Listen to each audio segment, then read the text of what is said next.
Hey guys, welcome back to A Page in the Chapter, or welcome if you are new here. My name is Paige and today we are doing the most exciting book tag.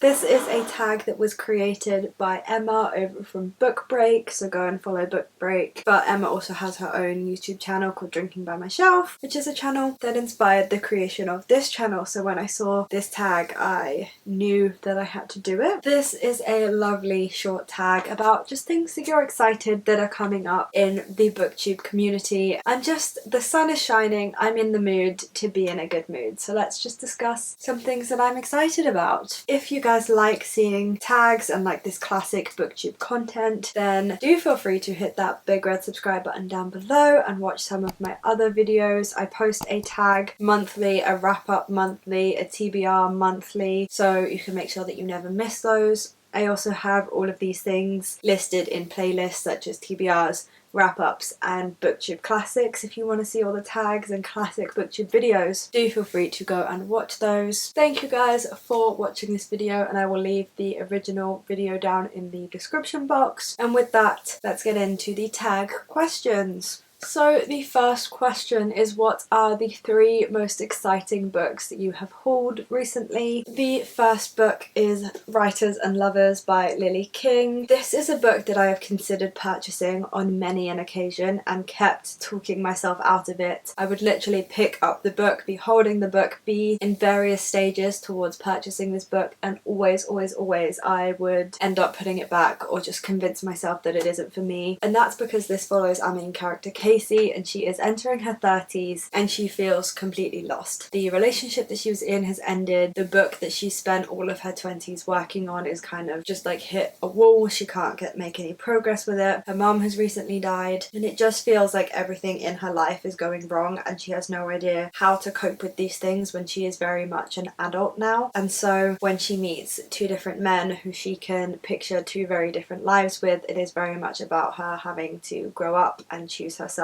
and figure out what she wants from her life. So this isn't my typical book at all. Not only is it an age category that I can't really relate to, but it's just not my typical type of book, not even my typical type of contemporary. But Olive by Emma Gannon was kind of centered around the same kind of age range, and I really enjoyed that book and learnt a lot from it, regardless of the fact that I'm not in my 30s. So I finally hauled this book and I'm really happy that I have. I'm really excited to get into it and just have something different on my TBR, and just rather than the same thing over and over again. So I'm really happy that I purchased this. The next book is The Fine Print by Lauren Asher, which is book 1 in the Dreamland Billionaires series. This is a romance series centered around 3 brothers, and they are basically set to inherit a portion of Disney. So it's called Dreamland, but it is Disneyland essentially. And so this is the first book in the series. It follows the brother of Rowan, and his grandfather has recently died, and his grandfather is essentially a Walt Disney type of figure. And so he has said that Rowan can inherit a portion of the Disney empire, but he has to first go to Dreamland and be like the CEO of Dreamland for at least 6 months and discover some weaknesses in the parks and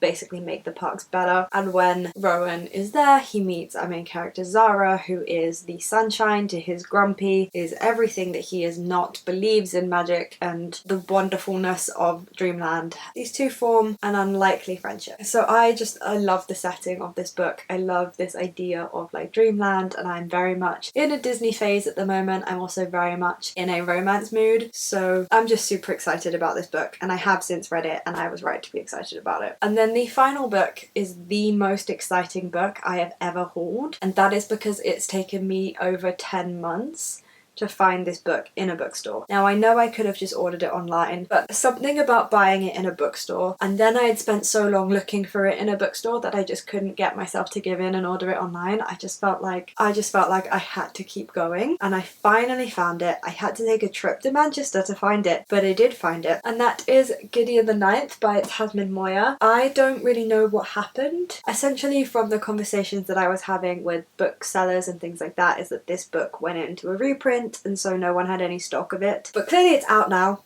I hate the new covers. Why are they shiny and plasticky, and why is there a step back? It's also ridiculously expensive. This book was $13.99, which is very expensive for the UK, but I'd spent so long looking for it that I purchased it regardless. And this book just, it sounds like it was written for me and me personally, because this is about an empire of like necromancers. Our emperor needs necromancers, and the 9th necromancer needs a swordswoman, and so this is, I believe, an LGBTQ plus fantasy romance centered around swords and daggers and swordswomen and death and speaking to death, and it just sounds amazing. Okay, if you know me, you'll know that swords, daggers and death are kind of my whole personality, so I'm really excited about this. There is the second book, Harrow the Ninth, and then the third book, Nona the Ninth, is set to come out this year or early next year, so I'm just really excited to get my teeth into this series and kind of hopefully binge them all very quickly, and I'm just really excited about this book. So those are the 3 most exciting books I have hauled lately. The next question is, what 3 books are you most excited to get your hands on? All 3 of mine are upcoming releases. The first one is Foul Lady Fortune by Chloe Gong. This is a These Violent Delights spin-off, but this one follows Rosalind, and this one is an As You Like It retelling rather than Romeo and Juliet, and I believe rather than enemies to lovers, it is a fake dating trope. It's fake dating spies in 1930s Shanghai. So I'm super excited about this book. I have pre-ordered the Pretty Waterstones exclusive edition because of course I have, and I'm just really interested to see what kind of redemption arc Chloe Gong gives Rosalind. And what I love about Chloe Gong's writing is how easily she can weave history and politics into her stories. Like, it's just so seamless all the time, and she has a very good balance of fantasy and romance for me, so I am just very excited to see what she does with this book. The next book, I have very recently pre-ordered a signed edition. I used my £10 off at Waterstones to do it, but I am so excited about this book. And that is Carrie, Soto is Back by Taylor Jenkins Reid. This was recently announced. It is set in the 90s. It is the continuation of the Taylor Jenkins Reid multiverse. This one follows Carrie Soto, who is a very famous tennis player. That is all I know, all I care to know. I know that I will love this book because I don't think I've ever read a book by Taylor Jenkins Reid that I haven't loved. So I was very excited and very eager to purchase the signed editions when I saw that they were announced, because I just need it. It comes out in August, so I will probably push back my Taylor Jenkins Reid reread vlog until August so that we can finish that vlog off by reading Carrie Soto is Back for the first time, which is very exciting. And then the third book that I am super excited to get my hands on is Love on the Brain by Hazelwood. This is another sciencey academic setting type of romance, but this one is Enemies to Lovers by Hazelwood, who is the author of The Love Hypothesis, a book that has massively blown up. Now, I love The Love Hypothesis. I thought that it had some big issues in terms of STEM representation, but I did love that book. It's not that I'm necessarily eager or excited to get my hands on a copy of Love on the Brain. I'm just intrigued to see if it feels too similar to The Love Hypothesis. Is Hazelwood gonna be able to do anything different, or is it just gonna be exactly the same, like recycled things? So I'm really interested to see if that setting will get boring to me or if I'll just love seeing more of her work. Then we have Which author are you most excited to write another book? I will say that my answer for this is going to be TJ Klune, the author of House in the Cerulean Sea and Under the Whispering Door. Now, I haven't read House in the Cerulean Sea, so it's not like I'm out of TJ Klune books to read or anything like that. But Under the Whispering Door has become one of my favourite books of all time. That book made me feel so much. I love that book so much. It is such an interesting exploration of grief, and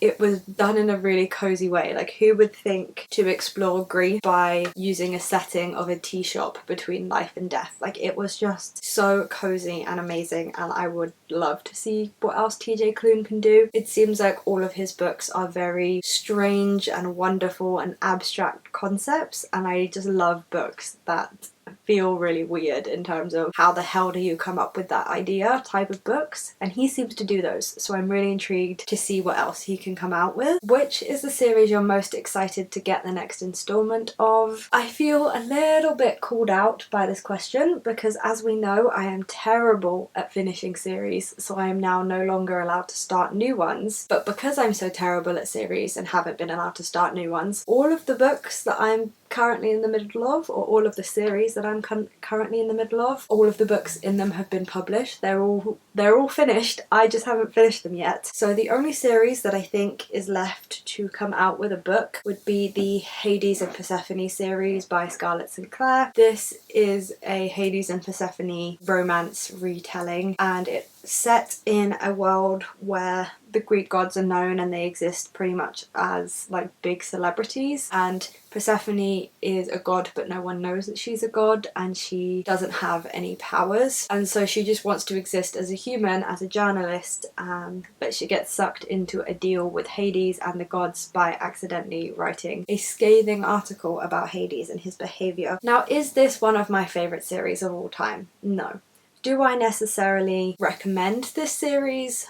Also no. But I found the first book, A Touch of Darkness, to be super fun. As a very fun, good time romance, I thought it was great. And the series has kind of been building into more of a fantasy than a romance with the next 2 installments. The ending of the 3rd installment was a massive cliffhanger. So whilst I don't particularly recommend this series, I will have to finish it because I've made it this far now. So I am awaiting, I may not be excited about it, but I am awaiting the release of the final book, which I think is A Touch of Chaos. Which film or TV adaptation are you most excited for? Now, given we know my favourite author, I'm guessing we can guess what adaptations I'm most excited for, and that is going to be either Daisy Jones and the Six or The Seven Husbands of Evelyn Hugo. I think I'm probably slightly more excited for Daisy Jones and the Six just because I don't think it's going to be as big. Now, not to be I read it before it was cool or not like other girls eat. I think the fact that Evelyn Hugo will be on Netflix is gonna really annoy me because you're just gonna have a lot of people who don't read become obsessed with that show, which is obviously absolutely fine, but I do think that that might get on my nerves a little bit. So I am leaning towards being more excited for Daisy Jones and the Six. I'm also particularly intrigued to see how they're going to adapt the layout of Daisy Jones, because Daisy Jones and the Six is told as an interview and laid out on the page as a written interview. So I'm really intrigued to see how they adapt that, whereas Evelyn Hugo is quite an easy one to adapt. It's all split up quite nicely into episodes already. Very excited for all of the Taylor Jenkins Reid content that we're going to have soon. And then we have the final question, which is which videos are you most excited to see on BookTube? Now, as we get into the summer and the warmer weather, I am particularly excited to just see people be sitting outside filming. I would like to try and make the most of my back garden this summer and film some videos outside. I just think that it looks nice and it's a nice change of scenery, and I just feel summery when I watch videos that are filmed outside. I can't explain it, I just really like seeing videos filmed outside. Just eager to know that it's warm enough that we can do that again. I'm also just particularly excited for people to start having time off because it's summer, and so we'll get more reading vlogs and reading challenges and things like that, and those are my favourite type of videos to make as well as to consume. So I'm really excited to see more reading vlogs but also have the time to make more reading vlogs and do more challenges and things like that. Super duper excited for that. And so there we have my most exciting book tag. I am very excited for all of the things that I have been able to discuss in this video, upcoming things that are occurring. I'm excited. I'm in a good mood, so I'm really happy that I filmed this video now. Do let me know your answers to some of these questions, what you think of this tag. Let me know down in the comment section your answers, or if you've done it, and then I can go and watch it and we can discuss our thoughts. I will also obviously leave the original video down in the description so you guys can go and watch that one and give credit where credit is due to Emma from Bookbreak for creating it. It's really fun. I've had a really good time. If you guys have enjoyed what you have seen, then do feel free to hit that big red subscribe button down below. I upload twice a week on a Wednesday and a Friday, so there is no shortage of bookish content here for you to enjoy. You guys can also check me out on Instagram and Twitter at Page and Chapter if you would like more bookish content from me. There is not a single thought that goes through this head that I don't put online, so do with that information what you will. Thank you guys so much for watching this video. I hope you guys are having a fantastic week, you are enjoying everything that you are reading, and there are no reading slumps in your future, and I will see you for my next video. Bye guys.